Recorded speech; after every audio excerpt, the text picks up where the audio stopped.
This is Blether Together from Farmstrong, Scotland. I'm Sarah Stephen.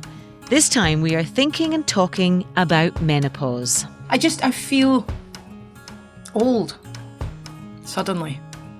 This last 6 months or so, I would say I just suddenly feel older and wearier and achy and stuff. Crofter Sally Crowe from Caithness got in touch with Farmstrong to share her story and thoughts. We're very grateful to her. You might recognise her from the BBC series This Farming Life. You cry more, obviously. I cry every day. I'm not a crier. So that's maybe more impacting than the physical side. It's the emotional side for me at the moment. But who knows? I mean, next week it could be an entirely different packet of fish. Kettle of fish, not packet of fish. Brain, seriously. I am 47, coming 48. I have a 5-year-old son, and I had him as a single mum with IVF. Then I was pregnant. I gave birth. Hang on, my cat's needing out here. 2 seconds. Sorry, she's going to sit and yowl if I don't let her out. Sorry, that's her. So yeah, William was born on my 42nd birthday, and I then went through, obviously, the whole postpartum hormone rush. That lovely bubble thing is great, but then it was in about that point when I'd have been about 45 that I realised I was starting with the perimenopause. And now at 48, I'm full in there. The hormonal rage, the peri-rage is coming out quite recently.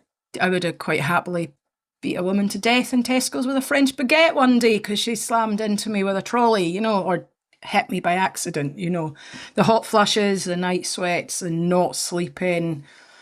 Yeah, I'm full on at the moment. Topics like menopause and what often gets referred to as women's health are thankfully now getting talked about much more often, particularly on social media and elsewhere. But it is a very recent change, perhaps particularly in farming. My mum, speaking to my dad about it this morning, my mum was in the NFU. She was on boards in Edinburgh and everything. And there was a couple of times she drove home from Edinburgh and she was still raging when she got home here. 30 years ago, there's no way mum could have stood up in a group of men, an NFU in Edinburgh, and said, I'm really sorry, I'm having a hot flush just now, or I'm really sorry, I'm struggling just now. All she would have been labelled then, oh, she's just a hormonal woman. Whereas now, yes, actually, I am a hormonal woman. My body is going through massive highs and lows. It's on a wild roller coaster. You don't like it, tough, it's nothing to do with you, accept it. But actually, cut me a little bit of slack just now. I think being open about it as well with other women. Too many of us are too embarrassed to talk about it because, we don't talk about things like that. But actually saying it, certainly the older generation of guys maybe find it harder because it's not what they're used to. And fair enough, there's respect goes both ways. So yeah, maybe standing in a mart in the middle of the ring trying to talk about your periods and your cycles, not just the best way to go, because a lot of that elder guys probably don't even talk about that with their wives, But we all kind of need to be a bit more open about it, I think.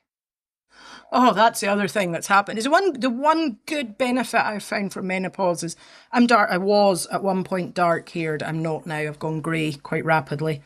I always had quite a lot of facial hair. It's just part of our family. We're all quite hairy.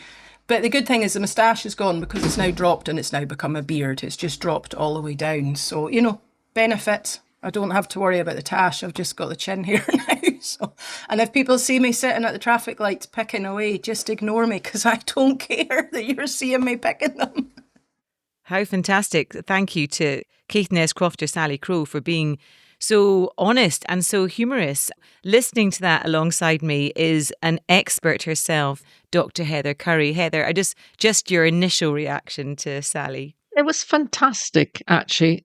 And there's so many really nugget points there, such as even talking to other women and the fact that men might find it difficult to talk to and they won't talk about it in the mart. And I'm thinking, why not? That's a great idea. Get me round the marts talking to the men about what might be happening to them and their partners and the women at the marts, I can see that as a new Netflix series. Dr. Currie tours the marts. I'd love that. You're up for it. Well, thank you. First of all, thank you very much for joining us. It's lovely to have you with us on our Farm Strong podcast. You are part of a farming enterprise with your husband. So just tell us a little bit about that. So we farm in southwest Scotland. We both work outside the farm, obviously, and we breed Aberdeen Angus cattle.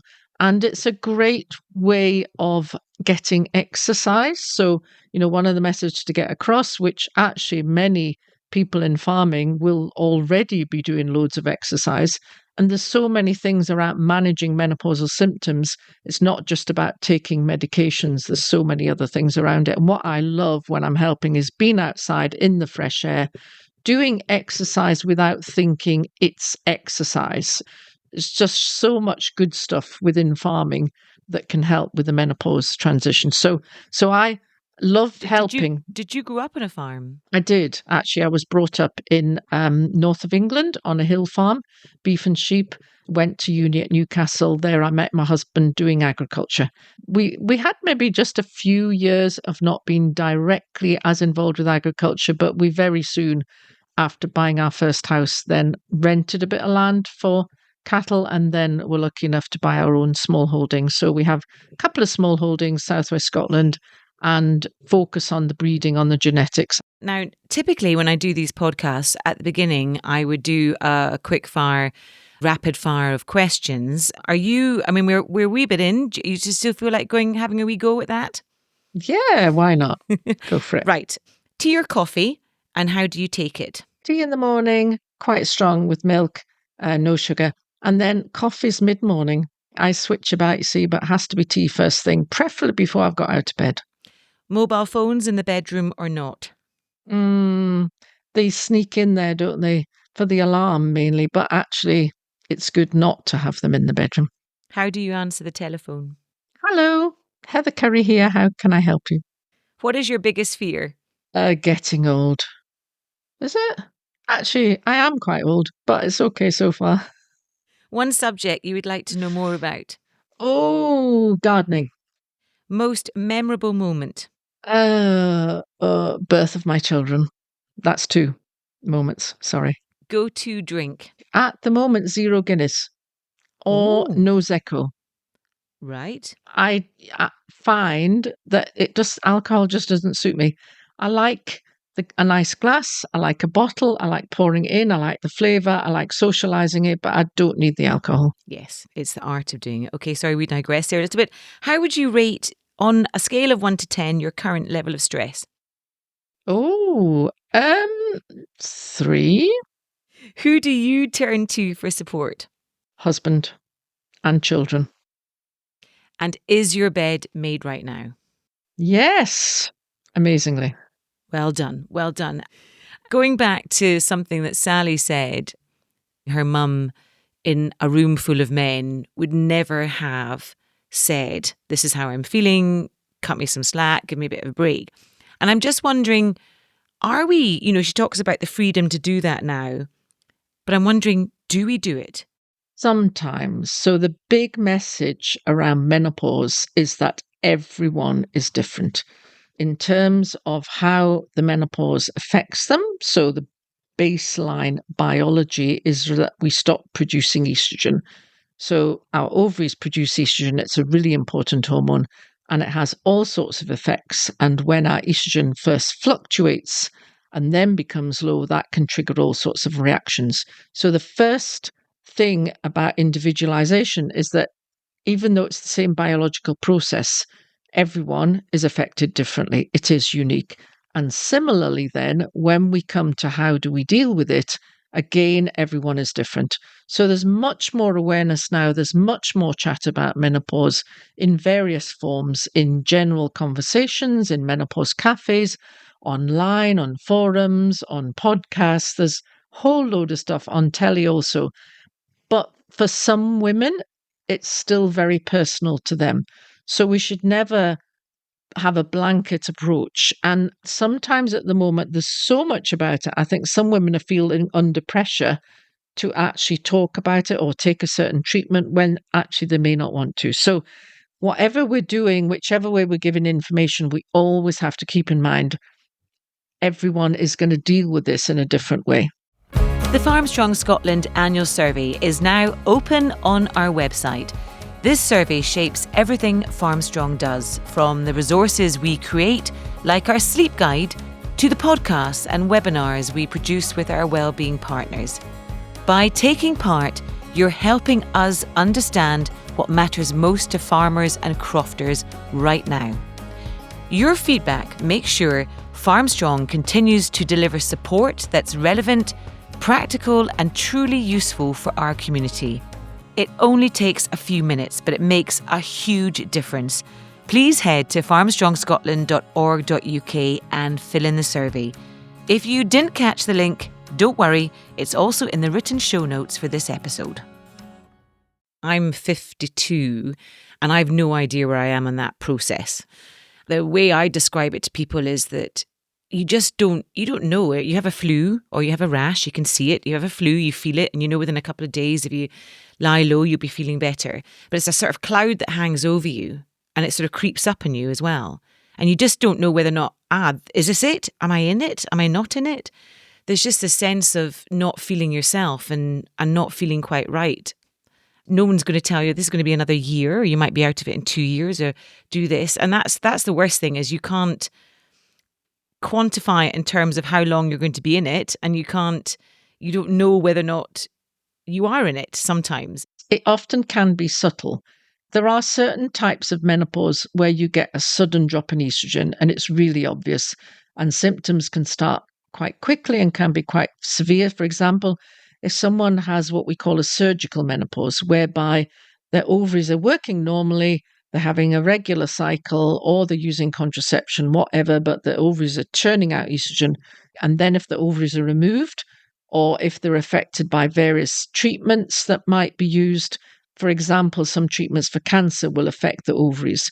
And there are medical treatments that we use to purposefully switch off the ovaries for other conditions. In those situations, you get a sudden change. But in the natural menopause, it is much more up and down. And these ovaries are pretty tricky. They can fool us. So you can have spells where they're gradually producing a bit less estrogen, and you might start to get some of the flushes or the emotional symptoms that we heard about, a bit of brain fog. And then the ovaries kind of burst into activity again and everything's okay again for a few months. So this pattern of this up and down can last over a few years. And I guess the key thing is to go by is, what are your periods doing? Because periods tell us what your ovaries are doing. If you're still getting a fairly regular cycle, then your ovaries are still producing reasonable amounts of estrogen. So adding in more estrogen, which is the role of HRT, wouldn't necessarily be helpful. But periods changing is a thing and is a key thing to look out for. And particularly if they're starting to spread out. Of course, many of us quite rightly do not like periods. Periods are horrible. There's nothing good about periods, never has been, never will be. And it's absolutely appropriate to use hormonal treatments, even if you don't need contraception, to control periods, because there's nothing good about bleeding at any time through your vagina. I mean, why would that ever be a good idea? The other thing is, I mean, how much time do we have to sit down and think, oh, when was my last period and how am I feeling today? Because people have such busy lives. You know, the story we heard, having a baby, single mum, running a croft. I mean, crikey, we expect too much of us sometimes. The timing of the menopause adds to that. So it is often time when we have children, some young, as we heard, but can be teenage children. We may have elderly relatives that we're looking out for. There may be all the stresses on the farm. So, you know, it can be really difficult to pick out what is hormonally related and what is actually my life. Can I just talk about rage? Rage is one thing that myself and a lot of my girlfriends have felt, and it's just sort of, it's completely comes from nowhere, and it's very hard on those closest to you. And I think that's one of the things that I found the hardest, is this sort of rage, and then my lack of my rational mind is stopped, and I find I'm very hard to rationalize things. I am a lot more negative sometimes in my approach, and I think I'm a very positive person typically. So that rage, that sort of irrationality, and that sort of negativity, and sadly it does affect those that are closest to you. It does, and I'm talking about my husband and my children, who look at me sometimes, and then it's very difficult to repair that because they do understand it, but they don't understand it. Yeah. So what I mentioned about estrogen fluctuates and then it gradually falls. And it's involved with all sorts of things that's going on in our brain. It's not just the physical things. It's not just the flushes, the sweats, the joint aches. It is around brain function. And added to that, sleep disturbance is really common as part of the menopausal symptoms. A mixture of the effect of estrogens on the chemicals, the neurotransmitters in the brain that's involved with various parts of our brain function, to do with memory, to do with mood, to do with anxiety, irritability, depressed mood, as well as sleep disturbance, sometimes adding into that, is behind what's going on. And if people are considering treatment, it is, in an ideal world, really worth looking at what stresses have I got at the moment? What about my nutrition? So our metabolism changes with lack of estrogen. So it might be the food types that we were eating for years and years, fine. We need to have a big think about that. Alcohol and caffeine can add to symptoms. Processed foods, sugary foods, eating regularly is really important. These can all add to how we feel. So in an ideal world, if all that's perfect, then we would think about adding in treatments. But to be honest, a lot of people we know are really struggling, and sometimes we need to give something to help the symptoms, to get symptoms under control, but not forget all the other nutrition, alcohol, caffeine, stress things that's going on at the same time, because it isn't just about estrogen. It isn't just about replacing the estrogen. There are sort of processes we can do with mindfulness, to do with breathing. There's a program around menopause specific cognitive behavior therapy, which helps us reframe our mind. That moment when you're about to be angry and rage because someone's left something in the wrong place in the kitchen, it can be totally irrational, can't it? Just silly little things. Then there are mind training processes that can help that. But at the end of the day, sometimes for symptoms that's not just physical, people will benefit from replacing estrogen, from taking HRT, as long as it's part of that whole melting pot of all the other things. And it's just for each woman to find what's going to best suit her, what's going to be sustainable, what's going to be convenient. If we're increasing exercise, getting outside more, as I said, that's already happening a lot in farming, but other things that we can do. Can we talk about alcohol? Earlier on, you talked about that your go-to drink was Prosecco or a zero Guinness. And I know I'm a fairly educated, fairly intelligent woman who knows that alcohol, we shouldn't be drinking every day. But I have found that at the end of the day, all I want is a glass of wine. And I found my discipline has gone, it's rock bottom. And at the end of the day, I have that glass of wine. I find it very hard not to reach into the fridge and do it. And it's like my go-to. It's my headspace is that this is going to make me feel better. And years previously, I would have gone a couple of, 3 or 4 days without wine and had it at the weekend. But I feel like I'm becoming, reliant on it. And I think it's my state of mind. It's sort of, no, I deserve this because I've had a terrible day and there's lots going on. And what does one glass of wine really, what difference does that make? It's very easy to get into that habit. Oh, okay, evening meal, let's start cooking. Let's have a little glass of wine there. Then by your time you have the meal, we'll just top up the wine. It's very easy to get into that routine. I guess the key thing for me, and why I sort of mention it to many people, is that it just didn't suit me. So it affected sleep. It can add to menopausal symptoms. And there's a lot of calories in alcohol. So weight gain is quite common at this time as well. Because of that metabolism, we put fat in different places. So the more we can do to prevent that happening, the better. And the other thing with menopause is, so far we've just talked about the consequences, not just it's a big deal, what people experience as they're going through that transition, but also what we need to think about is long-term health, particularly related to our bones and our heart. And we know that alcohol's not good for our bone health. what I really, really would love is that when we start having these menopausal symptoms, these conversations, we should see it as a wake-up call and think, okay, my body really is changing now. And it's put up with a lot over the years, and I maybe have neglected it. I haven't invested in my own health. But now I need to, because I've got long-term health to think about now as well. And I want these, people now live a third or more in their post-menopausal state in low in estrogen. But it's really important that we take it as a time to focus on that. And cutting down alcohol is really worthwhile doing. I see quite a few people who will have taken HRT for symptoms. It doesn't control their symptoms. So the natural thing to do is, well, we'll give a bit more.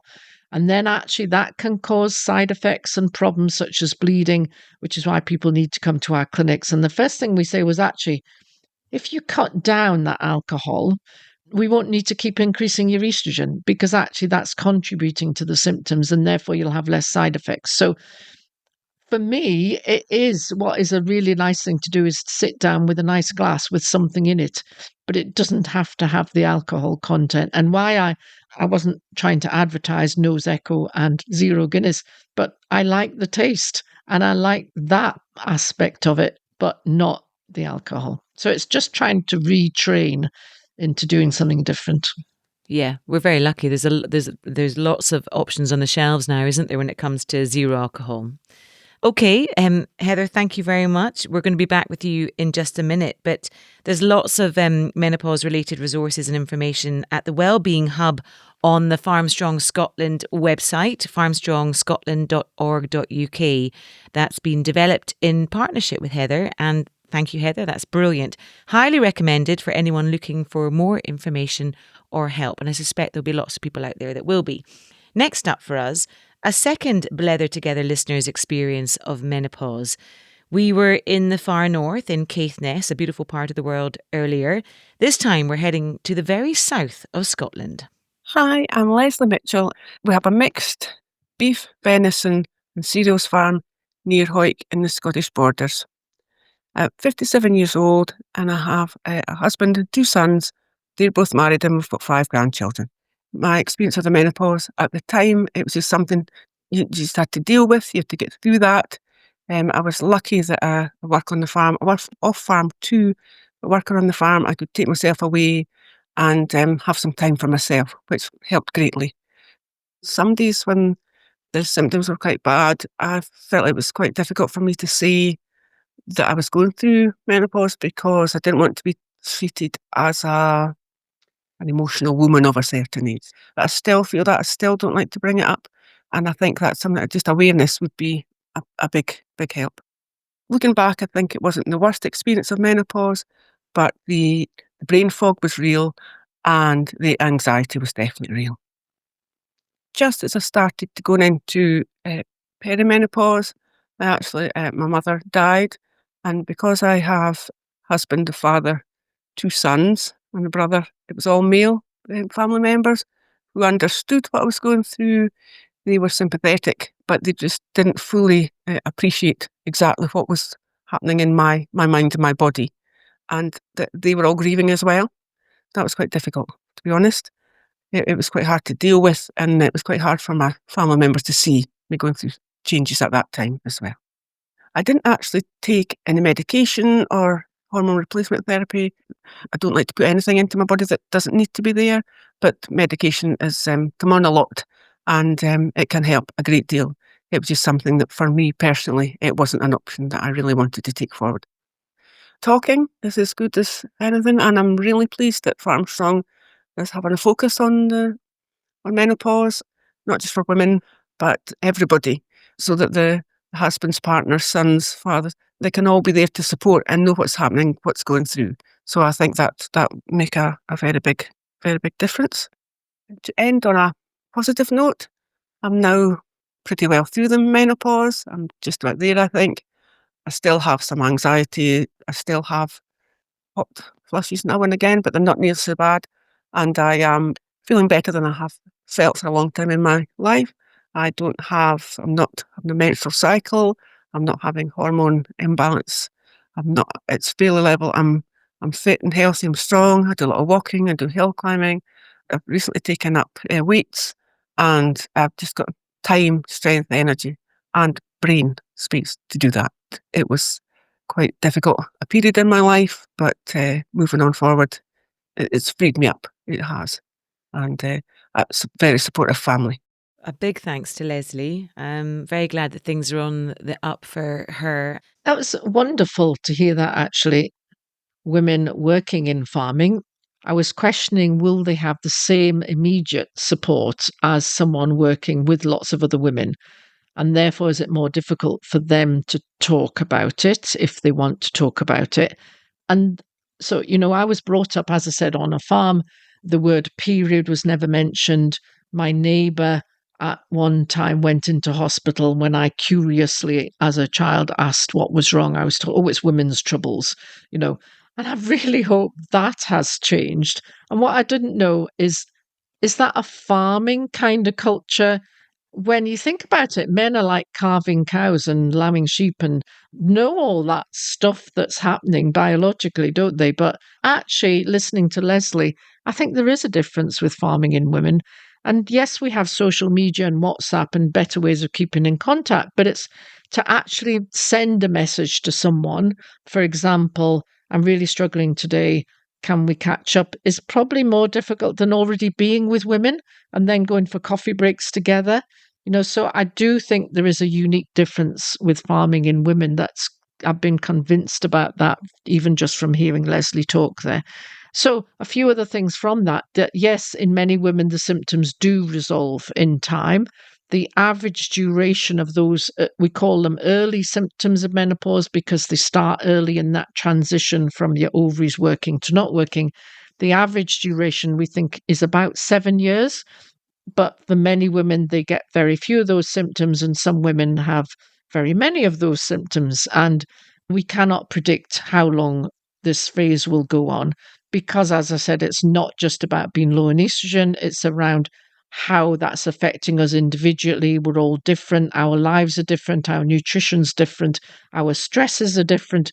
And so what's always really completely unique is the impact. So even if two women have the same symptoms, the impact is going to be different because their lives are different. So it's wonderful that Lesley is able to describe that and reflect and, talking about things she's done to help, such as the walking and the exercise and weightlifting, because we do lose muscle mass. So we do need to build on that as well. But if we're actively doing lots of lifting and shoving and all that stuff we do in farming, then some of that's going to be happening anyway.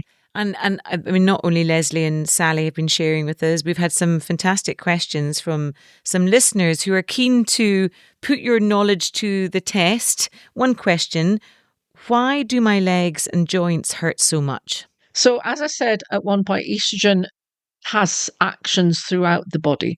The most well-known symptom is on our brain temperature control, which is why with estrogen changing, that goes wonky. Our brain thinks we're overheating when we're not, so we get the flushes and sweats. But there's also effects of estrogen in our joints and our tendons, our cartilage, which can lead to that joint aches. And often that is something that people are really not expecting. And often if someone does take HRT for menopausal symptoms, giving back the estrogen, often the joint aches go as well. And that comes as a bit of a surprise because they weren't necessarily linking that with hormones. With most of the symptoms of menopause, there's always other causes as well. And so it is important to try and think out, is this really hormonal? And sometimes you only know if you try treatment, and if certain things don't improve, it's not necessarily the answer to increase the dose. It might be that there's something else going on. But joint aches are really, really common. There's so much information at the end of your fingertips on the phone and what you read online, as you talked about the sort of social media platforms. It can be quite overwhelming, especially when it comes to things like supplements and vitamins. Briefly, what should we be taking? What helps? So related to nutrition, the best way we can get the right amount of vitamins and minerals in our body is by eating it. There's rarely a need for specific supplements except vitamin D. Our bone health, I've mentioned already, is really, really important. Estrogen's good for our bone. When we lose estrogen, our bone becomes thinner and eventually could lead to a condition called osteoporosis, which just it in itself doesn't cause symptoms, but makes our bone more susceptible to fracture if we fall. So we need calcium. So lots of dairy stuff if we can, or other vegetables if we can't take dairy. And we need vitamin D. And we make vitamin D in our skin by the effect of sunlight. Even though we've had a good summer in Scotland, we don't make enough vitamin D in our skin. So we should all take vitamin D supplement, even if it's just over the winter months, sort of autumn to spring. Other vitamins and supplements only if your diet, your nutrition is for some reason very limited.